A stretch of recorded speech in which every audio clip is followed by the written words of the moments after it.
there was a study done, no offense, but it was called 100 Monkeys.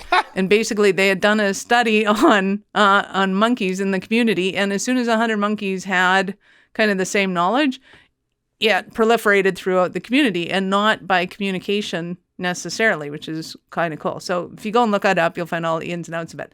And the same thing happens in our society, that really if 100 people have an understanding of something, right or wrong, true or false, or otherwise, it proliferates.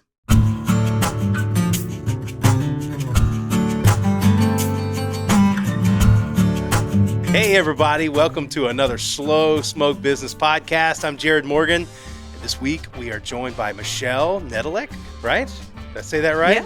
Yeah, you did. I've been calling you Michelle the whole time, dreading pronouncing it correct. I hate butchering somebody's last name, so I always like, even though I know it, I'm like, Most people just go my Michelle, and then they avoid the whole last name thing. Oh my gosh, we're 1 minute in, and we've got like a Guns N' Roses reference. Not doing bad.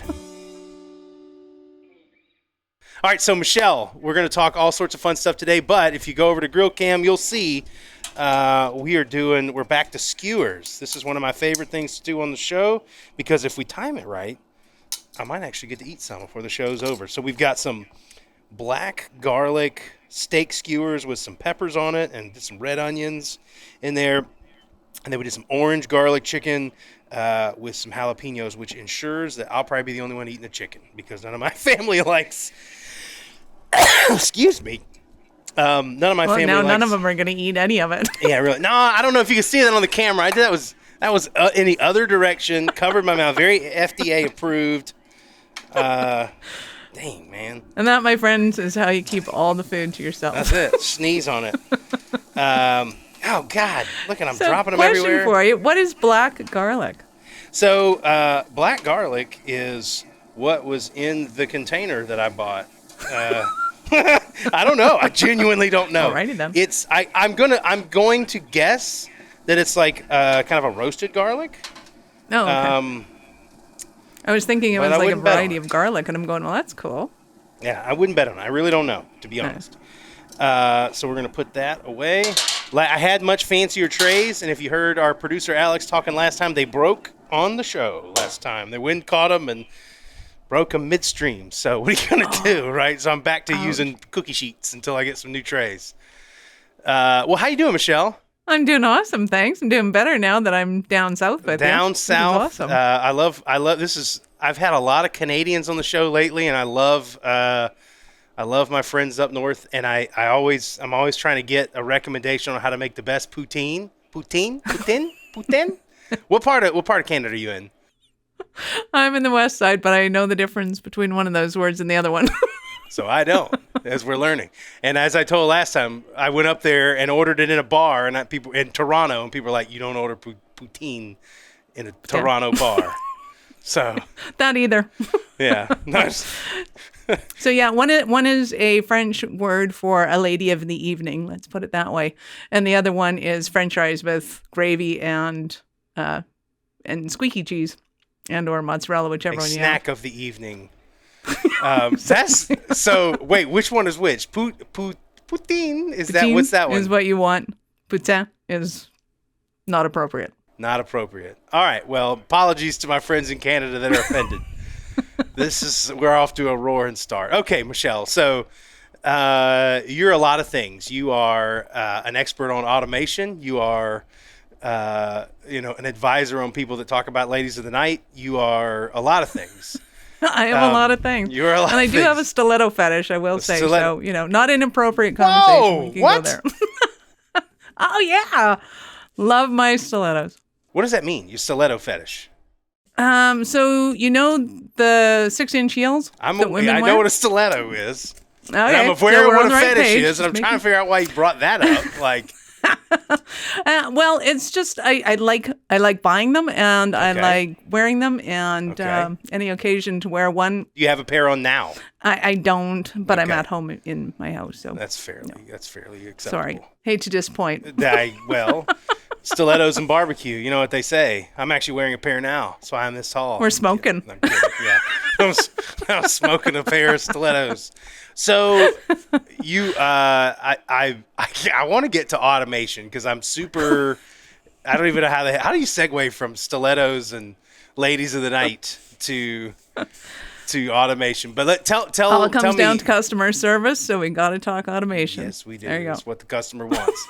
So tell us a little bit about your background. Who are you? Awesome. So, as you said, I'm Michelle Nedelec. I'm the co-founder of Awareness Strategies. I found that business with my partner in business and pleasure, as we like to say, Brad Mooney, who is kind of a tech genius. And once upon a time in 2003, I was a speaker and taught personal development seminars, teaching people how your mind works in order to create success. And in about 2015 or so, everybody wanted us to go online. It's like, this is great, but can I have some video courses to watch in my own time? So we realized that the way we were marketing it just didn't parlay into the online world. So we had to pivot to some degree. It was either how to speak from stage or how to run a business. Kind of the how-to of like, what are the results going to be sells much better online. Whereas in person, you can have generalizations of, will help you succeed in life. So as we were doing this, we were studying the online differences. I discovered that there's a lot of people out there that are really good at what they do, but they suck at the tech. Tech is just not their game, which I totally get. It's not my game either. Even though I do have a lot of tech background, I much prefer to just hand it over to somebody else and say, hey, go do this for me. So that's what we decided to do. We decided to pivot into a digital marketing company focusing on the technology side of business and helping you to get all your marketing online so that you do what you do and somebody in the background is setting up all the tech, kind of like you have right now. Yeah, I have somebody in the background barking right now too. I appreciate you just monologuing all the way through that. So my dog, who anytime the grill fires up, wants to join me down here, but then she does these like lazy, low-key barks, like not a full bark where she has to actually put effort into it. It's just kind of like this, like, and I'm like, shut up. Like, I'm do we get to see the puppy? Here, you want to get on? Come here. So if you're watching on baby. Facebook, on YouTube, there she is. So this is Hi, Maggie. Baby. I think this is your first appearance on the podcast. Can you say hi? Aww. So she is a certified mutt.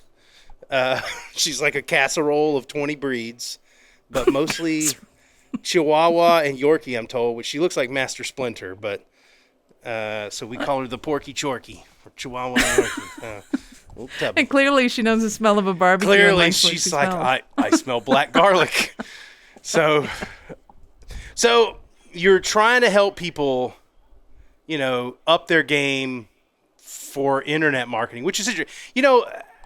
So I built a whole business online, but there are parts of that world that are hard to figure out. And I have some new businesses that I've backed that I'm helping get started now. And we're like doing new, online lead generation and things like that. And even you can live and work online and still not fully understand all the things that it takes to generate leads and generate interest and not just be, noise in the scroll of social media and things like that. And so it's hard. It's a lot harder than people think. Right. Well, and it is primarily because it's a different media, for starters, right? When I go in and if I was in your backyard right now, I'd be able to smell the food. I'd be able to, hear the birds and the dogs and feel the grass under my feet. Yeah. All of those sensory perceptions gives me an environment in which to have an experience. Whereas online, if I wanted to sell the skewers online, clearly I have to approach it from a completely different perspective because they can't taste it, they can't feel it, they can't have that cultural experience of being there waterside, having a Barbie, which is awesome. But I can articulate it in such a way that it might have some more kind of flavor and the verbiage to it.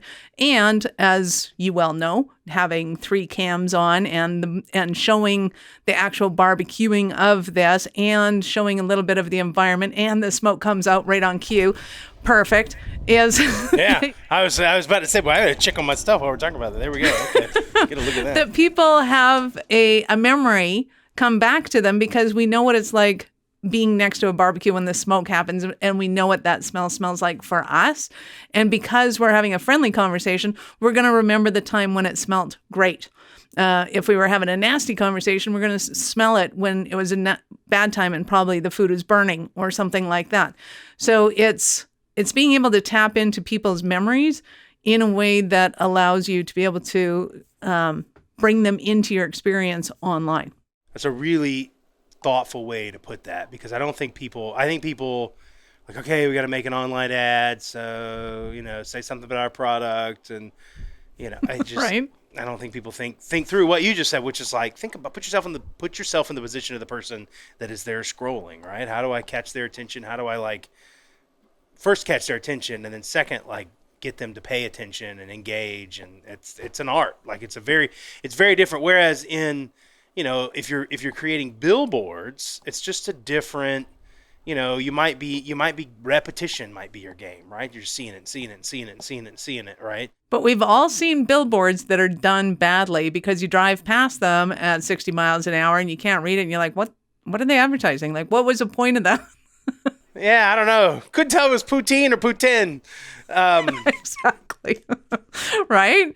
And that's the difference that good marketing will make, is that you don't have to guess what and it may have subliminal things in the background that make you think, but it makes you think on purpose, not by accident. So, I'm sorry to cut you off, but I've been dying to ask this question. What's the hot platform right now? It was Facebook for a long time. Is it still Facebook, or has the game moved all the way to TikTok, or what do you think if somebody's coming in? It totally depends on who your audience is. So if your audience is senior citizens and you're selling to senior lifestyle, don't do it on TikTok. Okay. Probably not going to get your audience. But not to say that if your audience is business that you're not going to find them on TikTok. So it totally depends on, it's kind of like the magazines of once upon a time, right? It's, where is your audience? What are they looking at? And how do you get a hold of them? Facebook was fantastic when it first came out because it was the only social media. It was there was it in, MySpace and some other stuff that wasn't really fun to go to and watch. Facebook was the only one that enthralled you because you could sit and just scroll through somebody's history, for half an hour, 5 hours, and stalk somebody and never lose interest in it. The difference today is that there are so many platforms that we can go to. So we can go to Facebook for entertainment's sake. We can go to LinkedIn for business sake. We can go to TikTok for anything. We can go to YouTube for how-tos on how to do things. So we're now kind of diversified, and we're starting to find our cliques and our groups. And if you want to get a hold of techies, none of those platforms are going to be the one you want. You want something like Reddit or somewhere where the techies are hanging out. Or if you want engineers, or if you want doctors and lawyers. You have to know who your audience is. And if you're just starting out, pick one where you know that the possibility of them hanging out is the highest and stick to that. And if it's, if they're over 80, stick to mail delivery and stick to the things that they're actually they're still actually watching TV. They're the actual channels. Sure. Right. And it's being able to know your audience. It really is. Facebook really changed the game. If I'm sort of zooming out and thinking about it, I'm dating myself a little bit, but I remember, late 90s internet, which, advertising on the internet was essentially banner ads, right? Which was just online billboards, right? I mean, it was. Yeah, I don't even know if banner ads were out in the 80s. It was, you had a static page. I said 90s. I didn't somebody say 80s. Dialed up. Oh, sorry, 90s. Somebody dialed up. It was so, you were lucky to have a website at that point, right? And the fact that somebody could find that the 90s was when flowers.com, alcohol.com, wine.com, we were pretty basic in our searches. It was banner ads. And then the late 90s, the idea that you might stumble across something on the internet completely different than what, I'm on the internet to check sports scores, and they go, oh, Purell shampoo, sure, and click, that was maybe. Exactly. So Google really changed the game when they created AdWords, because it was the first time that somebody was really using data to really dial in the ad experience. And then Facebook took it to a completely different level, almost to a level it's like the carousel of progress, like at Disney World, right? At some point, somebody takes it a little too far. And it feels like there's a lot of people that feel like Facebook took it a little too far. And the fact that everything that I'm doing off the platform and on the platform was, raked into this profile of me. And yeah, okay, do I really care if it's figuring out what surfboards I like? I guess I don't really care. But when they're using it to overthrow governments, or they're using that kind of stuff to sort of align and whatever, it's a little bit of a different animal. Well, the issue is because people noticed and complained, they changed the upfront algorithm. But if you think they're changed the way they're taking data, then you're a little naive. And keep in mind, right, you and I put out ads, and we'll put them out for $5 a day, which is great. There are companies that spend like $20 million a month in Facebook ads and Google ads. Yeah. And the reason why do they do that? Because it works. There's an ROI, right? That's why they wouldn't do it for no reason. So I think while I think, I don't know, I really know what the future of that looks like. I think algorithms are scary because I found myself gravitate. Yeah, this is like this. So this is a fun one, and you may be able to appreciate this. So I just saw on YouTube, there's a artificial intelligence assembled interview between Joe Rogan and Prime Minister Trudeau. Oh God! None of it's real. None of it ever happened. Well, I shouldn't say none of it. The information happened at some point, but they have strung this all together to sound and look like an interview. And it looks and sounds like Joe Rogan is interviewing Trudeau, and it's hilarious. Now, they openly say that it's not, it's not real. This did not take place. This is all set up by artificial intelligence. But the scary part is they could just take all of the videos that we've ever done and string it together and make an interview with us and say, oh, yeah, you were there. I know, because we saw the video. It's like, yeah, was that me? Yes, but I wasn't. Have I ever done an interview with you? Yes, I did. But I didn't say that in that interview. Well, it kind of shows that you did. The sad part about it is it doesn't have to be. It only has to convince a certain number of people for it to be effective. Those kinds of things. Like, I right? And unfortunately, that number is really small. And they make a big impact, right? There's a study done, no offense, but it was called 100 Monkeys. And basically, they had done a study on monkeys in the community. And as soon as 100 monkeys had kind of the same knowledge, it proliferated throughout the community, and not by communication necessarily, which is kind of cool. So if you go and look that up, you'll find all the ins and outs of it. And the same thing happens in our society, that really if 100 people have an understanding of something, right or wrong, true or false, or otherwise, it proliferates. Yeah. And that's where information becomes fun and terrifying. And I don't know. It's fun. It's funny until you realize that the whole thing, I don't know. I read a joke one time that said like the same, folks, our parents, the baby boomers that told us to look out for strangers and all this stuff in the 90s are the ones that are like filling out all these surveys like, what type of bread are you, right? And they're just getting all their data farmed into like whatever. It's like, right.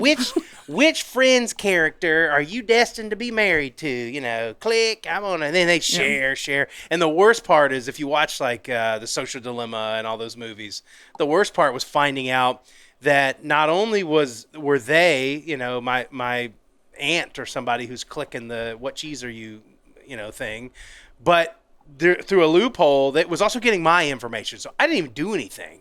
And people that are connected to me were creating a situation where my information was getting sucked into, whatever. Which if you looked at my profile online, it's probably like likes barbecue, Braves baseball, searches for a lot of pants, okay, I'm not very interesting, but. Well, one of the terrifying things I found is at some point in history, there was, answer the 5 questions. What street did you grow up? What was your first pet's name? What were your best friend's name in elementary school? And I'm like, I am not giving you any of this information because this is the information that I give to somebody to verify that I am who I say I am when I've been, when I'm So no, I'm not using those questions to answer. So I would put in BS kind of answers to them, but I'd have to remember then what the answer You have to remember was what the BS was. Yeah. So there's an art to that. So the business that I was in, Procter U, online testing business, and I used to. I'm going to go on a rant here, but just go with me for a second. So I used to get so angry at organizations that would angry's not the right word, frustrated at. They just wouldn't understand the subtle differences that make a big impact to proving identity online. And I would say there is a massive business opportunity still sitting out there. People have not truly figured out identity online. If you think they have, they definitely have not, right? And I'll give you an example. So we used to use challenge questions. So before you would take a test, similarly to when you would apply for credit or whatever, you would see a couple of questions pop up and it would say like, which of these streets did you used to live on? And all this information is just out there, and there's companies that, you can just use, and they can pull up questions about all sorts of different people in the database. Now that's odd, right? You think about where's that, but it's out there. It's just something people should think about. But what used to aggravate me was we had companies that would compete with us, and they would allow you to create your own questions the way so what was your maiden name? What was your mom's maiden name? What was your first pet's name? And you would answer those things. The problem would be that there are certain types of situations where you can't have the person you're trying to identify be in cahoots in how that's going to be done, because you, Michelle, would help the bank protect your bank account. But you, Michelle, also have the motivation to maybe sneak somebody in to take your certification exam, right? And so I couldn't have it in a way that you could give that question to somebody else. And I used to get so frustrated with organizations that didn't understand that the way you identify somebody to protect a bank account is different than the way you should do voter ID, which is different than the way you should do, a test, which is different than, all these things are really different. And identity, the fact that you can operate on the internet somewhat anonymously is a big part of the problem with cybercrime and all the things that are going on, right? Absolutely. So I'm going to curtail the conversation back to business automation, what small business owners need to do for their business, but not before I let you know about Bryant Toe. So I interviewed Bryant Toe on my podcast, and he talked about IT and cybersecurity in business, and it was fascinating, terrifying, and so many other things. So if you run a business, basically his comment was, if you don't have cyber insurance, which I didn't think was a thing until that interview, apparently you have to have it. And going back to your knowing your security online and kind of how much information you have put out there, and you don't know where it is. So making sure that you have that in place and taking care of it is going to be paramount in the future. It's going to be as paramount as, slip and ice insurance on businesses or whatever. Much bigger deal in Canada. Canada. Canada. Much bigger deal in Canada. Sorry.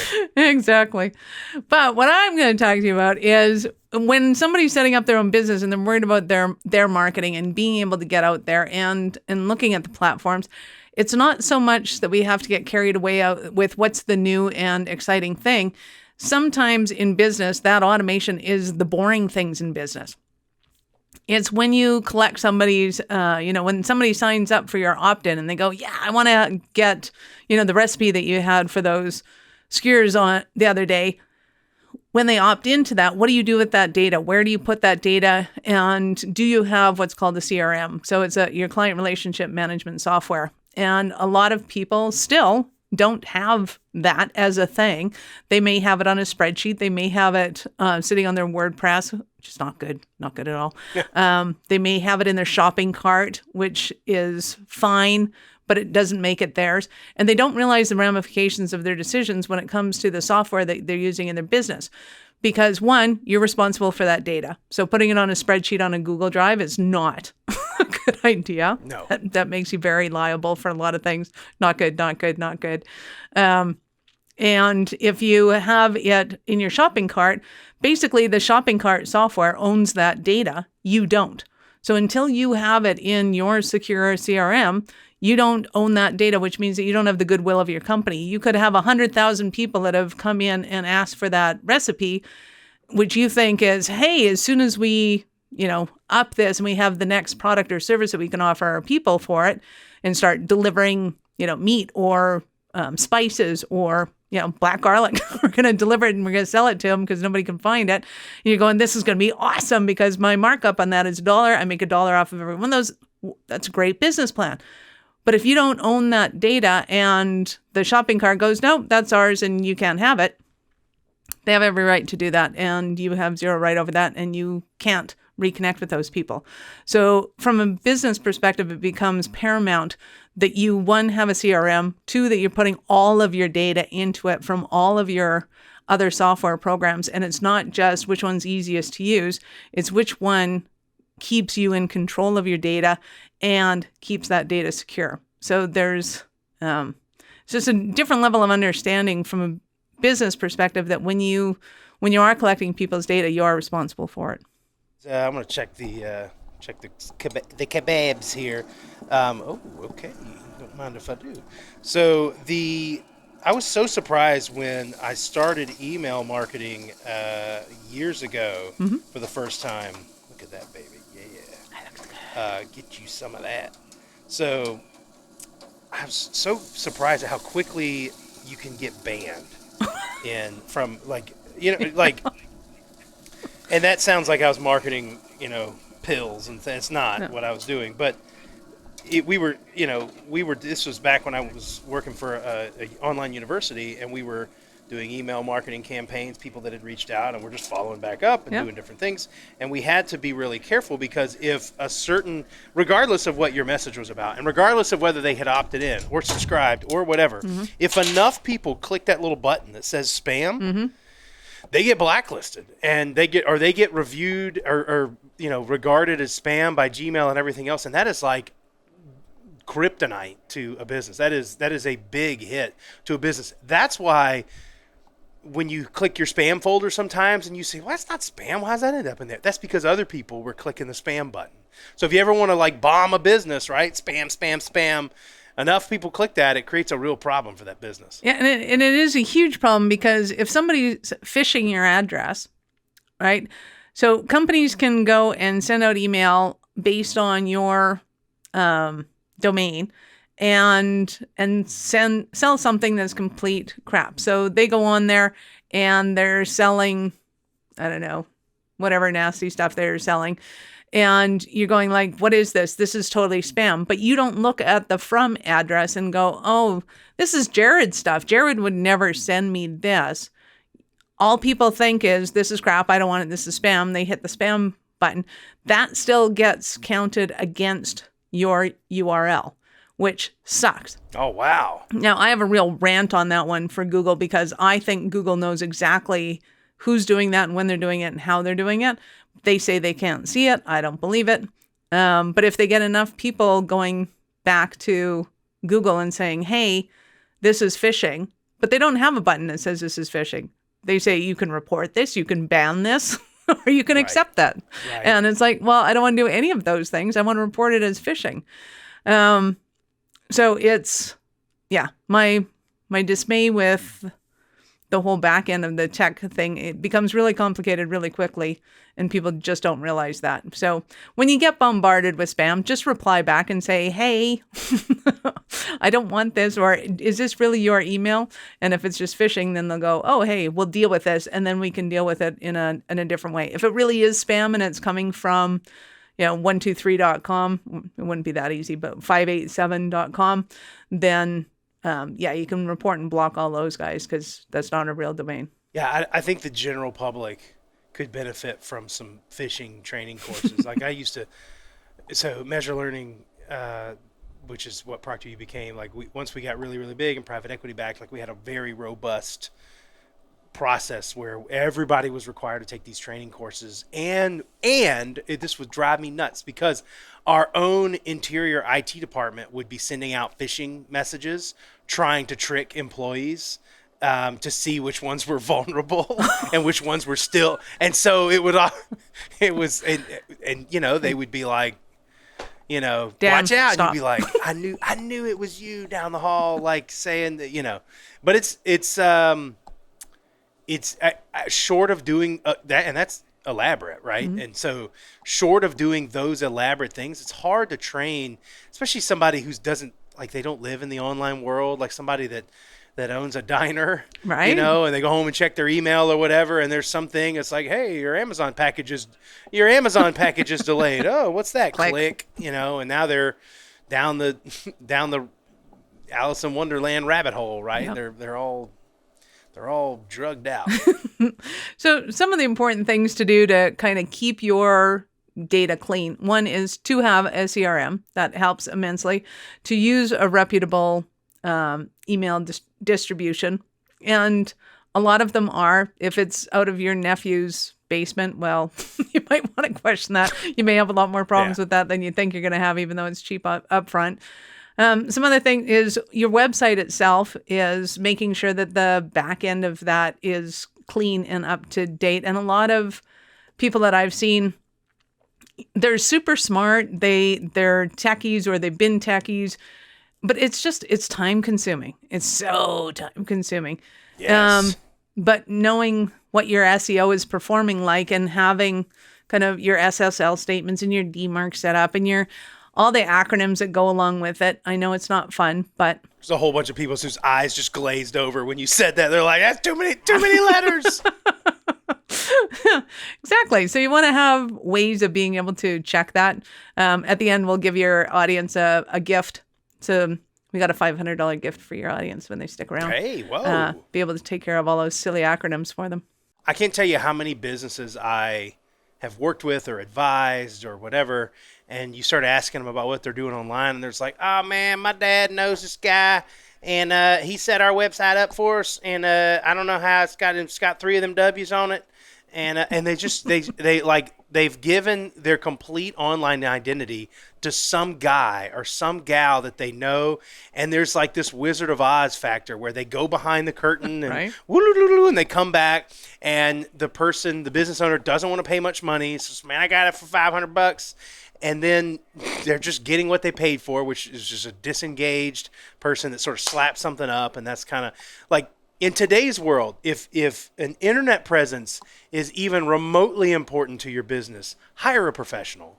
Mm-hmm. Like if internet marketing is even remotely, bring a pro in. Like, your business will thank you when you generate more money, when you look better, you look more professional, you bring in your customers. Sometimes you won't even know that it's working, right? But it is working, right? So it's like having the sign out front, cleaning it off and making it look nice of your business. Like, it's hard to say whether that makes an impression and whether that matters, but it does matter. And you start to see more people walk in, like those things add up. And so you just get a pro and do things right.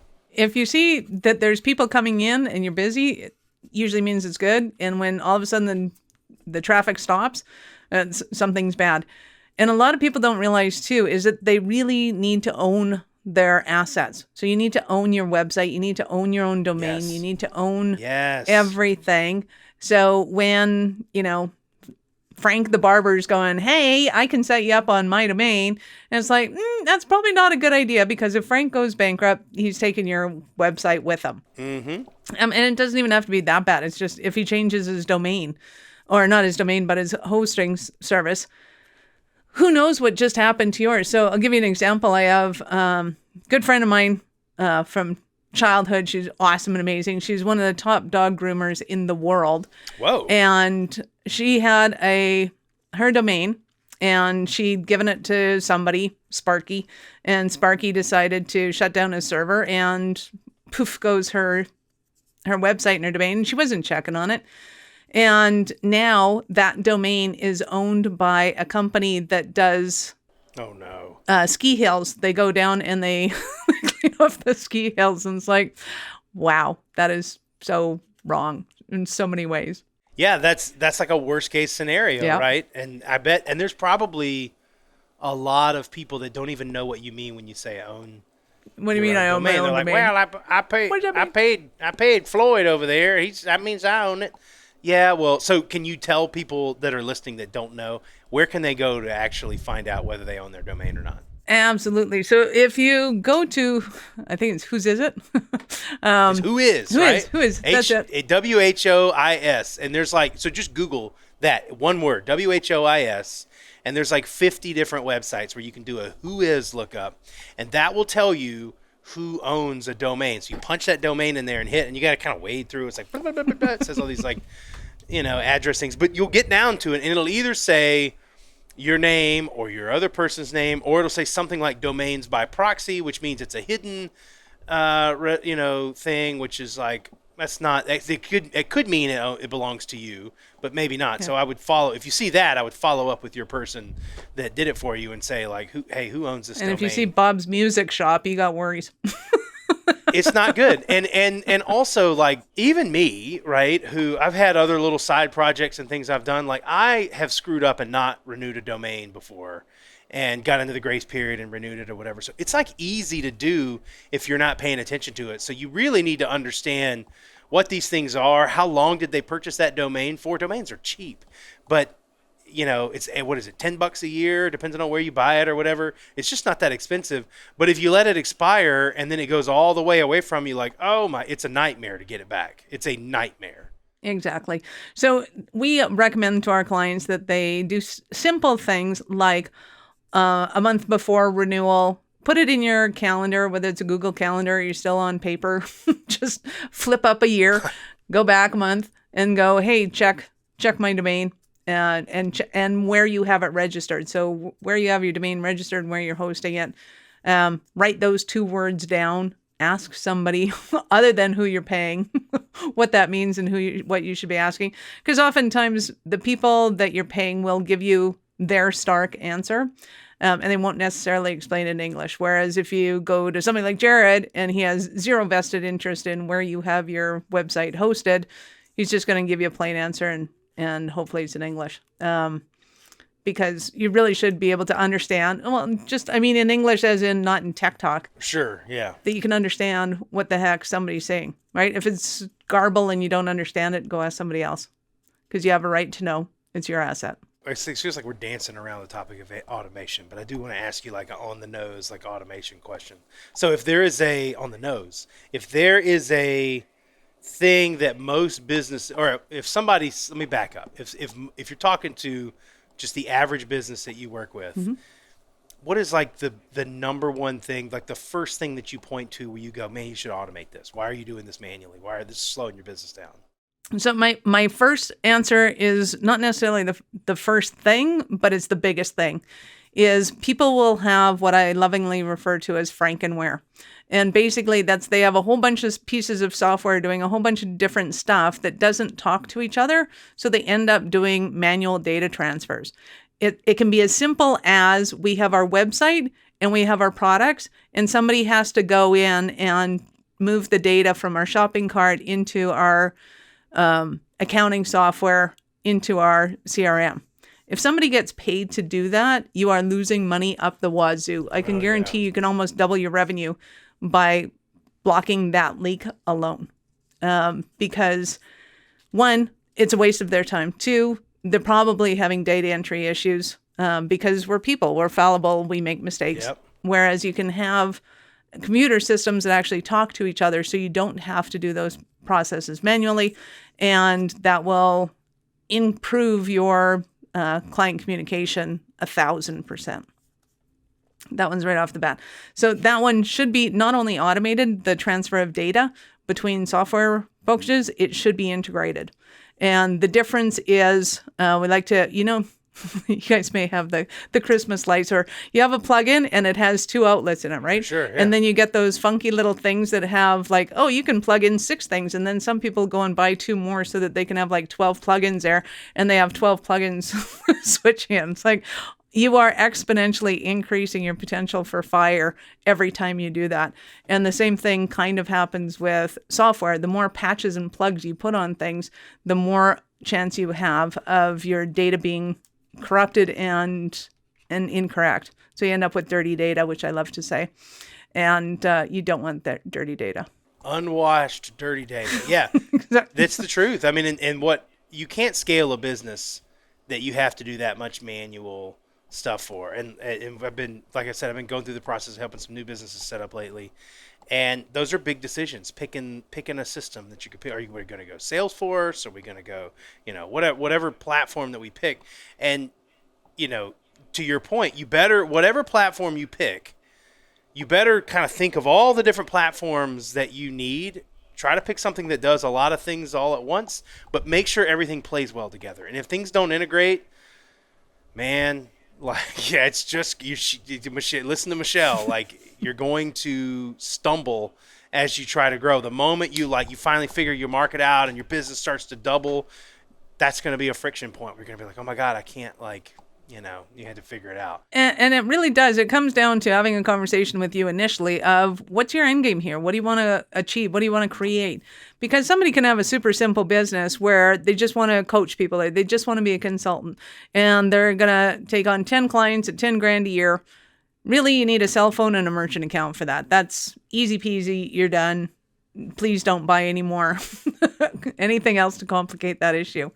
Buy a good business coach because that's really all you need at that point. Yeah. And then people get these ideas. Oh, I want to do a course and I want to put it online and I want to sell it for $500, but I want to include it as part of my $10,000 program. And I want to give away module 1 to people and I want to give it away to my friends. Well, that is a tech kind of nightmare where you've added levels of complexity into your business that need tech solutions. It is not all software is created equal when it comes to things like that.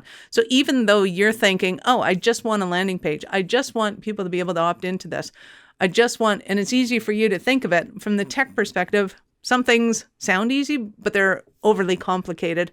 And you really want to have somebody that has the wherewithal to be able to do comparisons on software and understand the difference between what they're marketing and what they actually do. There is a ton of software right now, entry-level software, that has come out, and they can market the dickens out of it. It looks like it is shiny and clean and icy, like you are buying the Taj Mahal. And in the back end, it's like, oh, you bought a facade. Right. It looks great on video, but, you don't have Taj Mahal, you have a facade. And that's when it breaks my heart because people are just trying to do their business. They're just trying to make some money, service their clients.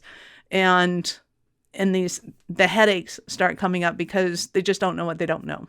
It kind of parallels like when you see a business, if it's a more tech-oriented business and they have a tech product, you get to a point where you can't just have developers being the only folks sort of working on a product and deciding how it's going to work. You got to bring in product people, which are people that they don't necessarily code. They're people that specialize in what is this supposed to do? And is this intuitive? And is this easy to use? And, and it's sort of similar to that, whereas that was a big light bulb moment for me building a tech company was the moment that somebody was like, hey, yes, you have developers and yes, you need more developers, but you need people. You can't have the developers make all the decisions. And I love my friends, the developers. I love when I have Matt J out here. He's like the developer guru that I've done a lot of things with. But if you let developers decide what's going to be built, they're always going to be building the hottest, newest, coolest thing that maybe doesn't work that well yet. And then they're going to scrap it in 2 years because there's something cooler out. And that's just the way the development sort of culture is. It works great on hotkeys, but user interface sucks. Right.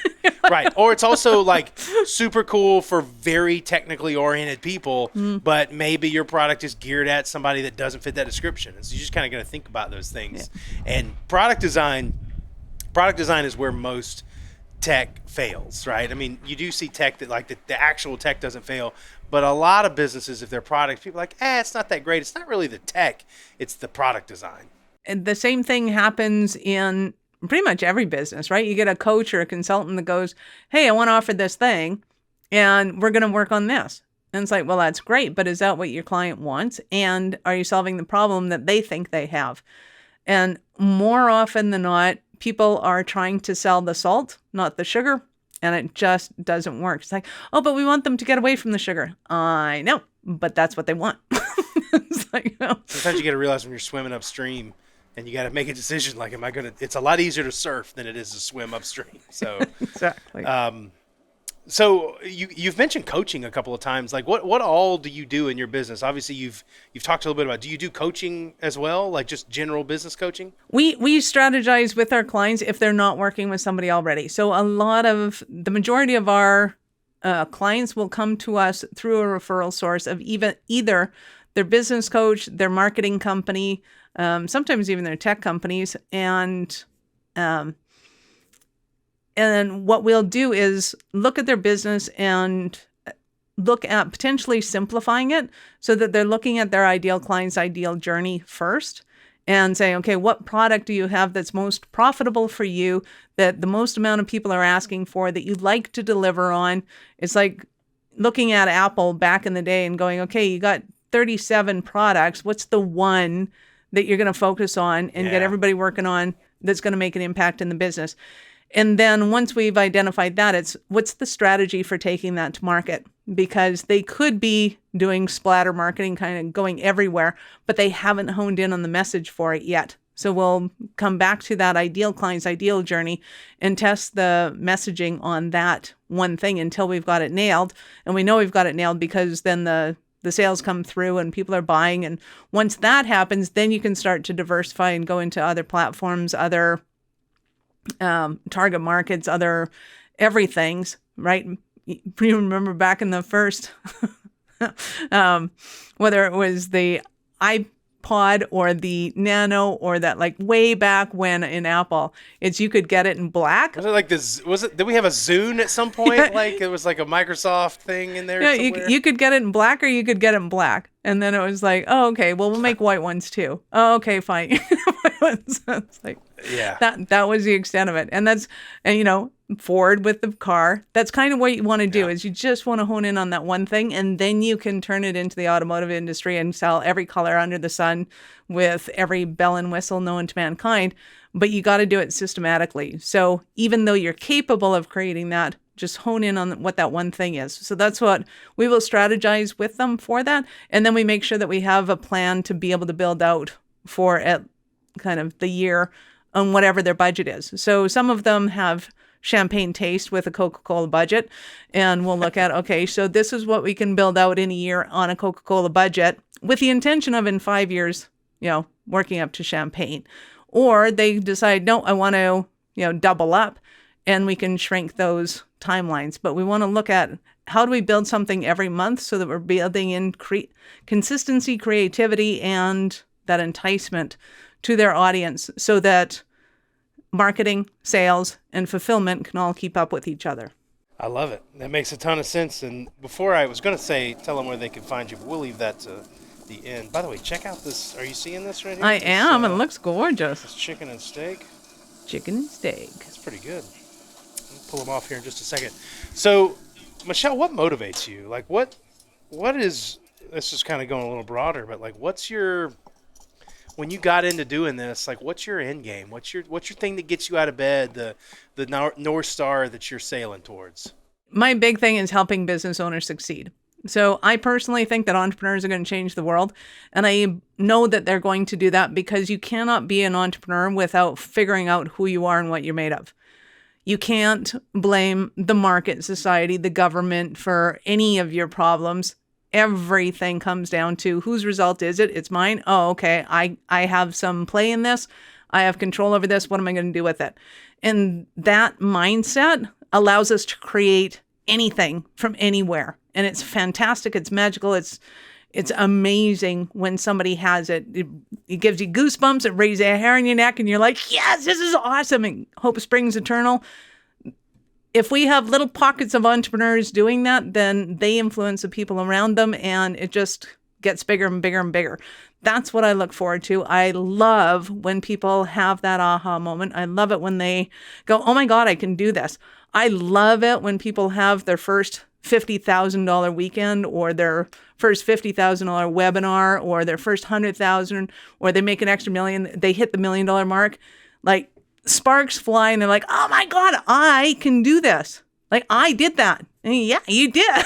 You can do it again. And it's fantastic. That's cool. Because once you see what you are capable of doing and what you're capable of creating and you realize that you've got something that nobody else has, It is awesome to watch, and it's awesome to see. It's like watching fireworks all the time. It's fantastic. And who doesn't love fireworks? I think it's really fun when you advise somebody and they get over that hump and they get that euphoria feeling. That is a fun thing to watch, and it's easy to get addicted to that sort of thing too. I think I'm gonna jump on one of these steak bad boys and see. Take a chicken one off too. Looking. So let me get a little bit better camera angle there. Can you see that? Ooh, ah. So, yeah, there we go. Do you ever grill out at home, by the way? You guys ever cook outside, or is it always like frozen tundra? I am a good Albertan, so I am a cowgirl, and I love steak. I love it raw. You love blue rare works for me, or blue rare. or That's okay. Chicago that's extreme. black. Some people I call like it. that. What is Chicago black? Yeah, so some people call it black and blue. So it's when your heat is high enough to sizzle your fat without kind of cooking the meat. So you cook it up really high, and then you flip it over 10 seconds later, and it makes the fat nice and chewy, and the meat still almost raw. That's what I try to do in the gym. I sizzle the fat. Look at that. That is a expert. It's not blue. It's not blue, but Well, it looks pretty sexy. get on some of that garlic too. Black garlic. Nice. Yes, I could happily live on steak, and I don't really need the parsley. I'm okay with that. So it's been funny as we've been putting the show together. I've talked to people from all over, and people's idea of what it means to barbecue changes in different regions. And so in the South, so I have some guys that I work with in the UK that built some of the videos for me at the beginning, and I'm on the podcast like preview. I'm talking about like slow smoke barbecue, and they use these shots of a burger getting flipped, and so all the people around here in Alabama was like hitting me up going, "What the heck, boy, that ain't no barbecue, that's burgers, that's grilling." There's grilling. Barbecue usually it's like smoke, and it's slower, and it's, grilling is like high heat, kind of thing, and I'm grilling a steak, or I'm grilling a burger, or I'm grilling some chicken wings. But like barbecue is that like slow, you're trying to make brisket, or you're trying to make pulled pork, or it's like that slow, kind of thing.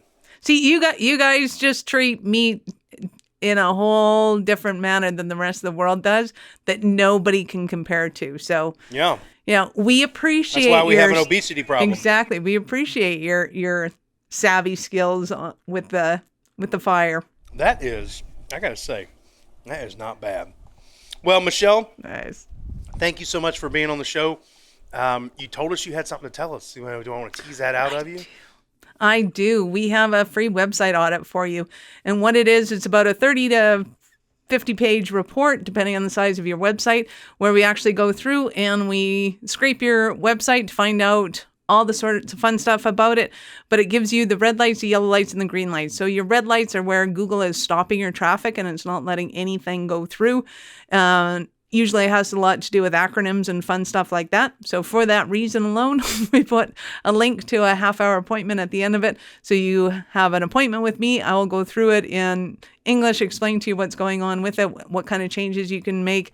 You can give that report to your team, or you can go and do it yourself, or you can look at potentially working with us if that's fit. If it's not, that's totally cool. No strings attached. The report will also give you your yellow lights where Google is slowing your traffic down, and it's usually because of your user experience. So it might be that your page says it's about something, but then it doesn't actually talk about that thing, or people aren't hanging around on it often enough, so you want to put more content on those pages. Or you could have green lights where, yay, you're doing it right, Google's letting the traffic in, and life is good. Most people put up a website and they have no clue whether or not people can actually see their site, whether or not people are actually going to their site. And we want to make sure that if you're going to put that much money into an asset like that, that you know that people are using it, and you figure out how to monetize it. So in that strategy call, we'll also look at what kind of things you can do to start clarifying your message and making money off it. Well, where do they find you if they want to get into this slow smoked exclusive offer? Is awarenessstrategies.com/website audit. And I'm sure the links will be in the show notes. At the end of that report, you get a special link to connect with me. So it's a $500 report plus half an hour of my time, and we'll strategize with you. That's really cool. Well, Michelle, thank you so much for being with us today. Thank you. Thank you for bearing with my dog and my ignorance on what black garlic is. We've learned together. It's delicious. I wish I could send you some up there in Canada to keep you warm. But we'll see you next time. Thank you so much for being here. Thank you for having me. You're very welcome. Thanks, everybody, for tuning in. If you like this show, make sure you rate us, you subscribe. Go look for us on TikTok. We're like 12,000 subscribers or followers. That's not subscribers on TikTok. 12,000 strong on there. We're on YouTube. Look us up on social media, and we'll see you next time on Slow Smoke Business.